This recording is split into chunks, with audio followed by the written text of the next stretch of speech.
بسم اللہ الرحمن الرحیم. ویلکم ٹو فکر نو. آج ہم بات کریں گے کہ جو 1857 کی جو جنگ آزادی تھی اس کے بعد کے حالات کیا تھے. ہم نے ذکر کیا کہ سر سید نے کیا نقطہ نظر پیش کیا. تو جب یہ صورتحال سامنے آئی تو اس میں نے عرض کیا تھا کہ جو غیر مسلم اقوام تھیں، خاص طور پہ جو ہندو جن کی بھاری اکثریت تھی ملک میں، انہوں نے حکومت کے ساتھ فوراً اس طرح تعاون کیا کہ انہوں نے حکومت کی جابز بھی ایکسیپٹ کرنی شروع کر دی، انہوں نے نئی لینگویج بھی سیکھنی شروع کر دی، انہوں نے حکومت کی نوکریاں تھیں وہ ان میں بڑھ چڑھ کے حصہ لیا ہر لیول پر. مسلمانوں نے اس کے برعکس جو تھا وہ ان کا بائیک آؤٹ کیا رکھا. پہلے تو انگریزی گورنمنٹ نے ان کو دبایا جو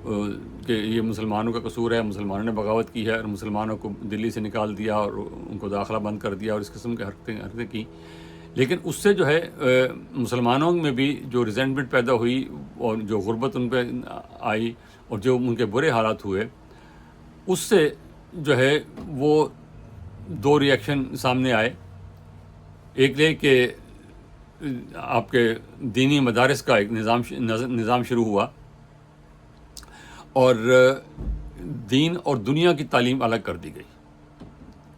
کہ یہ جو انگریزی پڑھنا ہے، جو سائنس پڑھنا ہے، جو فلسفہ پڑھنا ہے، جو نئے انتظامی جو طریقہ کار ہیں یہ اپنانا ہے، جو لارڈ مکالے نے جو آئین یہ فوجداری اور سول قوانین جو دیے تھے ان پر عمل کرنا ہے. یہ سارے کے سارے جو ہیں یہ دنیاوی کام ہیں، غیر اسلامی ہیں اور ہمیں اس سے کوئی واسطہ نہیں ہے. ہم صرف دین کی تعلیم حاصل کریں گے اور اپنے دین کی سربلندی کے لیے کام کریں گے. تو دین کا مقصد صرف یہ تھا کہ آپ قرآن پڑھیں گے، قرآن بھی نہیں بلکہ وہ جو بھی روایت میں ہے وہ پڑھیں گے اور بس وہی وہاں تک رہیں گے. باقی تعلیم جو ہے اس کو ہم حاصل نہیں کریں گے، نہ ہم انگریزی لباس پہنیں گے، نہ انگریز کی نوکری کریں گے، نہ انگریزی زبان سیکھیں گے. تو اس سے مسلمان اور زیادہ پیچھے رہ گئے.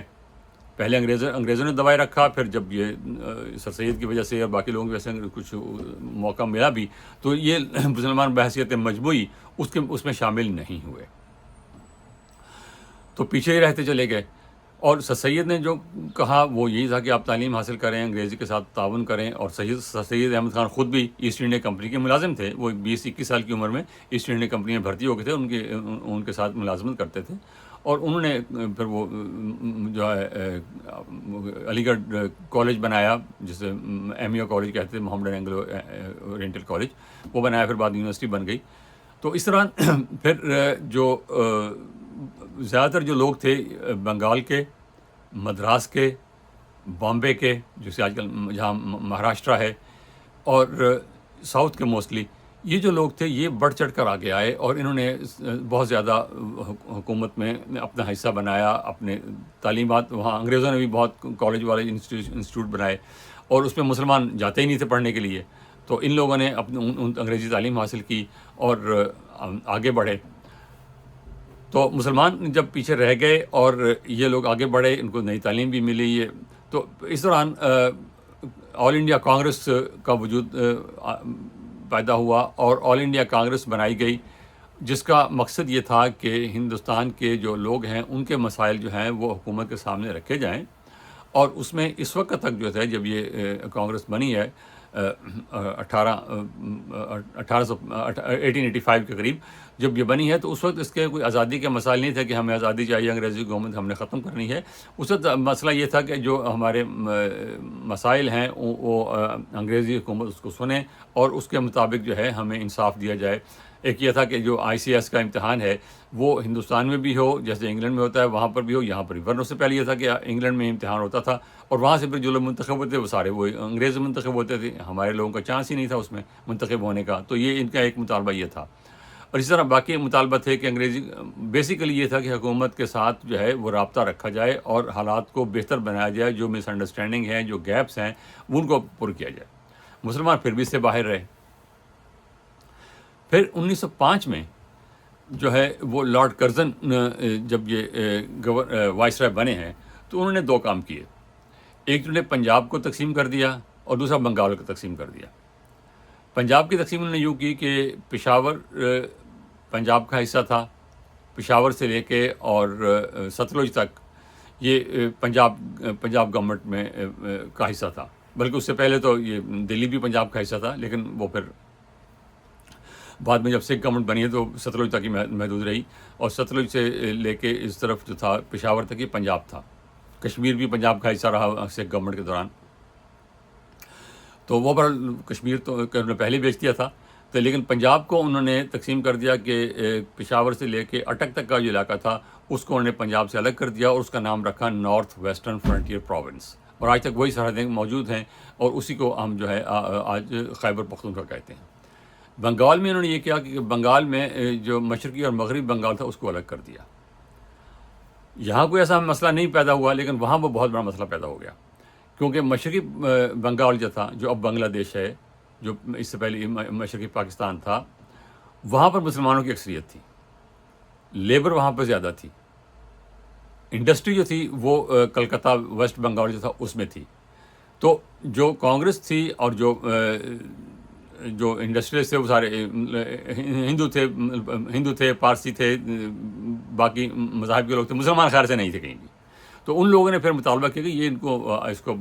ختم کیا جائے، اور یہ جو ہے مسلمان وہ مسلم اکثریت کا علاقہ ہے، اور یہ ہماری لیبر وہاں پر ہے، ہماری انڈسٹری ساری یہاں پر ہے، اور را مٹیریل وہاں سے آتا ہے، کیونکہ زراعت وہاں پر تھی، اس میں را مٹیریل جو تھا وہاں سے آتا تھا، اور ویسٹ بنگال میں جو تھا اس کو پروسیس ہوتا ہے انڈسٹری میں، پھر وہ بکتا تھا ادھر ایسٹ میں بھی اور ویسٹ میں بھی، تو اس طرح اگر آپ بنائیں گے تو یہ ایسٹ بنگال جو ہے یہ خود مختار ہو جائے گا، ہماری جو پہنچ سے، ہمارے اختیارات سے، ہماری مارکیٹ سے یہ باہر نکل جائے گا۔ اس کو جو ہے وہ ہندو مسلم کا رنگ دیا گیا کہ یہ مسلمانوں کو جو ہے الگ بنا دیا گیا ہے، ہندوؤں کو جو ہے وہ دوسرے صوبے میں منتقل کر دیا گیا ہے، اور یہیں سے پھر وہ کام شروع ہوا جس کو ہم ڈیوائڈ اینڈ رول کہتے ہیں، کہ مسلمانوں کو جو ہے وہ ہندوؤں کے خلاف، ہندوؤں کو مسلمانوں کے خلاف استعمال کرنا جو تھا وہ شروع کیا گیا، لیکن مسلم لیڈرشپ اور کانگریس کی لیڈرشپ نے آخر تک اتنی میچورٹی شو نہیں کی کہ وہ ایک دوسرے کو سمجھ سکیں۔ کانگریس کے مسلسل یہی رہا ہے کہ یہ مسلمان جو ہیں یہ سارے جو ہیں وہ یہ جو بڑے مسلمان ہیں، نواب ہیں اور آغا خان ہیں، یہ سارے جو ہیں وہ ٹوڑی ہیں، وہ انگریز کے اشارے پہ کرتے ہیں سارا کچھ، اور ان کی کوئی حیثیت نہیں ہے، جو کہ درست بات نہیں تھی۔ آغا خان 1905 میں یہ تقسیم ہوا، 1906 میں مسلم لیگ بنی ہے، اور مسلم لیگ بننے سے پہلے شملہ ڈیپوٹیشن گیا ہے مسلمانوں کا، جو سر آغا خان کی سربراہی میں وہ لارڈ منٹو سے ملا ہے، اور لارڈ منٹو سے جب ملا ہے وہ تو اس کو یہ کہا گیا کہ جو لفظ استعمال ہوتا ہے کمانڈ پرفارمنس، کہ یہ انگریزوں نے کہا تھا کہ آپ آئیں اور ہم سے ملیں، پھر انگریزوں نے ان کو کہا کہ آپ جا کے مسلم لیگ بنائیں، پھر انہوں نے جا کے مسلم لیگ بنائی، اور یہ سارے ٹوڑی ہیں، جبکہ حقیقت اس کے برعکس ہے۔ مسلمانوں کو خاص طور پہ جو لیڈرشپ تھی، آغا خان تھے، یہ آپ کے نواب ڈھاکہ تھے، جو پڑھے لکھے لوگ بھی تھے اور سربراہ کی حیثیت بھی رکھتے تھے، ان لوگوں کو یہ جینوئنلی احساس تھا کہ مسلمان بہت پیچھے رہ گئے ہیں، ہمارے حقوق جو ہیں وہ ملیا میٹ ہو رہے ہیں، مسلمان جو ہیں وہ آگے نہیں بڑھ رہے، اور انگریز بھی اس کو دبا رہے ہیں۔ پھر جب انگریزوں نے اپنا دباؤ کم کیا اور مسلمان کو آگے بڑھانے کی کوشش کی تو بھی مسلمان آگے نہیں بڑھے، وہی کہ ہم نے انگریز کے ساتھ جو ہے چلنا ہی نہیں ہے، ہم انگریز کے خلاف کرنا ہے، اور پھر وہ چھوٹی چھوٹی بغاوتیں بھی ہوتی رہیں، وہ کبھی فلاں تحریک شروع ہوگی، وہی فلاں تحریک شروع ہوگی، جن کی کوئی حیثیت نہیں تھی، وہ انگریز حکومت کو چیلنج کرنے کی پوزیشن میں نہیں تھے، کہ کوئی لال مرنوال کی تحریک اور کبھی اس قسم کی تحریکیں شروع ہوگی، جو چھوٹی موٹی ان کے لیے لا اینڈ آرڈر مسئلہ تھا، کبھی ان کو انگریز حکومت کے لیے کبھی وہ چیلنج نہیں بنے، نہ بننے کی کوئی صورت تھی، لیکن مسلمان کو تعاون کرنا ہی نہیں چاہتے تھے، آگے بڑھنا ہی نہیں چاہتے تھے، وہ اسی کو پیچھے کو جانا چاہتے تھے کہ پیچھے جو مغلیہ گورنمنٹ ہے وہ بحال ہو جائے، اسلامی گورنمنٹ بحال ہو جائے، یہاں خلیفہ کی حکومت بن جائے، اس قسم کے جو وہ تھے سارے سلسلے وہ کرتے رہے مسلمان، اور وہ تو ممکن تھا ہی نہیں۔ تو مسلمانوں کے جو اس وقت بھی جب آغا خان ملے اور پھر جب یہ بات کہی گئی تو اب تو سارے کے سارے جو جتنے کاغذات ہیں اس دور کے وہ سارے کے سارے ظاہر ہو چکے ہیں. لارڈ منٹو جس سے آغا خان کا ڈیلیگیشن جا کے ملا ہے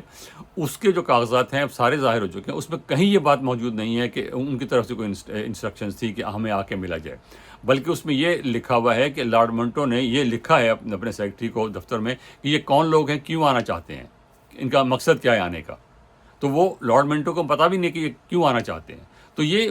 بات سمجھنے کی ہے جو کہ مسلم لیگ کی لیڈرشپ بھی جو بعد میں بنی اور کانگریس لیڈرشپ بھی یہ سمجھنے میں ناکام رہے کہ یہ لوگ جو ہیں ان کے کچھ جینون مسائل ہیں، مسلمانوں کے مسلم لیڈرشپ کچھ جینون مسائل ہیں. وہ ان کو ہمیشہ اس کو انگریزوں کا ایجنٹی سمجھتے ہیں، حالانکہ خود بھی وہ انگریزوں کے ساتھ ہی تھے. تو یہاں سے پھر وہ ایک تو ڈیوائڈ اینڈ رول کا سلسلہ شروع ہوا، یہاں سے جو ہے ڈائیورجنس شروع ہو گئی اور مسلم جو تقسیم بنگال تھی وہ پھر 1911 میں جا کے اس کو ختم کر دیا گیا، کیونکہ کانگریس نے اور ہندو اکثریت نے اس کے خلاف بہت ہنگامہ کیا اور یہاں سے وہ بنیاد بنی جو بالآخر جا کر پاکستان پر منتج ہوئی. وہ یہ نہیں کہ یہاں سے سیدھی لائن پاکستان کو چلے گی، لیکن یہ مسائل جو ہیں یہاں سے ابھرنا شروع ہوئے. پہلے مسلمانوں کو دبایا گیا، پھر مسلمانوں کو جو ہے وہ آگے بڑھایا گیا اور مسلمان جو تھے وہ دو حصوں میں تقسیم تھے کہ ہم نے جو زیادہ تر لوگ تھے وہ انگریزی پڑھنا نہیں چاہتے تھے، تھوڑے لوگ جو تھے جو شہروں میں تھے یا کچھ آگے بڑھنا چاہتے تھے وہ انہوں نے کچھ انگریزی تعلیم حاصل کرنا شروع کی. پھر انہوں نے انگریزوں نے کالج بنا دیا، لاہور میں بھی کالج بنا دیا، پھر یونیورسٹی بعد میں بنا دی، اسی طرح باقی علاقوں میں بھی بنا دی یونیورسٹیاں کالج ان لوگوں نے بنائے. لیکن عام طور پر مسلمان اس میں کم ہی جاتے تھے. اور یہاں سے جو ہے پھر وہ مسلمانوں کے جو جینون مسائل تھے ان کو بھی شکی نظر سے دیکھا گیا. 1911 میں وہ تقسیم ختم کر دی گئی جو تقسیم بنگال تھی. جب تقسیم بنگال ختم کی گئی تو اس سے مسلمانوں کو بہت ریزنٹمنٹ تھی کہ یہ ہمیں ایک حکومت ملی تھی، ہمارے ایک جگہ ہماری اکثریت قائم ہوئی تھی، وہ ہمیں ختم کر دی گئی. اور پھر 1906 میں مسلم لیگ بنی ہے. سر سلیم اللہ آف ڈھاکہ جو تھے، نواب ڈھاکہ سر سلیم اللہ، ان کے گھر پر میٹنگ ہوئی ہے. اس میں یہ آغا خان اور سر سلیم اللہ اور یہ سارے لوگ شامل تھے. انہوں نے یہ مل کے مسلم لیگ کی بنیاد رکھی اور اس میں مسلم لیگ کی مورالس وہی جس طرح کانگریس کے مطالبہ تھے کہ ہم انگریز حکومت کے ساتھ تعاون کریں گے، ہم انگریز حکومت کے ساتھ مل کر رہنا چاہتے ہیں اور ہم چاہتے ہیں کہ انگریز حکومت جو ہے ہمارے جو ہے مسائل ان کو حل کرے. تو اسی قسم کے مسائل ان کے تھے. اور اس کے بعد پھر اگلا جو سٹیپ ہے وہ اس کے بعد مسلم لیگ بننے کے بعد 1906 مسلم لیگ بنی ہے، 1905 پہ تقسیم بنگال ہوئی ہے. اور اس دوران جو میں نے پہلے بھی ذکر کیا تھا کہ ویر ساورکر کی جو کتاب تھی وار آف انڈیپینڈنس 1857 کے حوالے سے، وہ یہاں سے پبلش ہوئی. اور اس وقت تک ویر ساورکر نے یہی کہا تھا کہ مسلمان اور ہندو جو ہیں یہ ایک قوم ہیں، انہوں نے مل کے 1857 میں جو ہے وہ انگریز کے خلاف کام کیا ہے اور ہم سب ایک ہیں. بعد میں اس نے اپنے نظریات تبدیل کیے، اس میں ہم بات کریں گے اور اس نے کیسے تبدیل کیے، ان کا کیا اثرات ہوئے یہ بعد میں. اور یہاں پر جو ہے اس سے پہلے سر سید احمد خان جو تھے وہ یہ بات کہہ چکے تھے کہ مسلمان جو ہیں وہ الگ قوم ہے. وہ قوم کا لفظ استعمال کرتے تھے، مسلمان اقلیت کا لفظ استعمال نہیں کرتے تھے سر سید. وہ کہتے ہیں مسلمان ایک الگ قوم ہے. لیکن یہاں ایک بات کا وضاحت ضروری ہے کہ جب سر سید مسلم قوم کا ذکر کرتے ہیں اور ویر ساورکر نے جب بعد میں اپنے نظریات تبدیل کیے ہیں اور انہوں نے مسلمانوں کی الگ قوم مانا ہے، تو ان کے سوچ میں بالکل واضح فرق ہے. سر سید جب کہتے ہیں کہ مسلمان الگ قوم ہے تو وہ مسلمانوں کے الگ حقوق کی بات کرتے ہیں، ان کو حیثیت دی جائے، ان کے الگ حقوق دیں. یہاں سے پاکستان بنانے کی بات نہیں ہو رہی ہے اس وقت کہ ان کے الگ حقوق ہیں، ان کے الگ مسائل ہیں، ان کو الگ سے ٹریٹ کیا جائے اور ان کو جو مشکلات ہیں ان کو مسلمانوں کی حیثیت سے جو ہے وہ ٹریٹ کیا جائے. ان کو الگ انتخابی جو ہے انتخابات، اس وقت انتخابات نہیں تھے سر سید کے زمانے میں، لیکن بعد میں جب انتخابات ہوئے تو بھی انہوں نے الگ الیکٹوریٹ کی مطالبت کیا تھا. ویر ساورکر نے جب یہ کہا ہے کہ مسلمان ایک الگ قوم ہے، پہلے ایک قوم کہنے کے بعد پھر جب بات اس میں محاسبہ اور یہ باقی جب جماعتیں بنی ہیں جو اس وقت جو RSS ہے جو اس وقت حکومت برسر اقتدار ہے وہاں پر ہندوستان میں، یہ جب جماعتیں بنی تو اس میں اس نے جو کردار ادا کیا اس وقت اس نے جو کہا ہے اس میں اس کا مقصد یہ تھا کہ ہندو جو ہیں وہ بڑی قوم ہے تعداد کے لحاظ سے بھی اور ذات پات کے لحاظ سے بھی وہ بڑی قوم ہے اور ان کو حکمرانی کا حق حاصل ہے، وہ حکمران رہیں گے، اور باقی مسلمان جو ہیں وہ دوسرے درجے کے شہری بن کر اس ملک میں رہیں گے۔ یہ فرق تھا جب ان دونوں نے یہ الفاظ استعمال کیے ہیں۔ اب آگے بات پھر بعد میں کریں گے۔ اور یہ جو کانگریس کا تھا وہ ان دونوں سے الگ تھا۔ کانگریس کا تھا کہ سارے جو ہیں ہم سب ایک ہیں، ہم سب مل کر اپنے جو ہیں مسائل حل کریں گے، اور وہ کانگریس یہ بات تسلیم کرنے کو تیار نہیں تھی کسی سٹیج پر بھی کہ نہ سر سید کے لحاظ سے، جو سر سید کہتے تھے کہ مسلمانوں کے الگ مسائل ہیں ان کو الگ ٹریٹ کیا جائے، نہ اس بات کو ماننے کو تیار تھے، نہ جو ویر ساورکر کہہ رہا تھا کہ مسلمان جو ہیں وہ ایک الگ قوم ہے لیکن وہ ہندوؤں کے متحد ہو کر رہیں گے، وہ کانگریس اس کو بھی ماننے کو تیار نہیں تھی۔ لیکن کانگریس یہ بھی ماننے کو تیار نہیں تھی کہ مسلمانوں کے کوئی الگ مسائل ہیں، ان کے کوئی الگ کوئی آدرش ہیں، ان کے کوئی الگ مشکلات ہیں جن کو ایڈریس کرنے کی ضرورت ہے۔ تو یہاں بات ختم کرتے ہیں، پھر اس کے بعد آگے 1911 میں جب وہ تقسیم بنگال ختم ہوئی ہے تو وہاں سے بات آگے شروع کریں گے۔ بہت شکریہ، خدا حافظ۔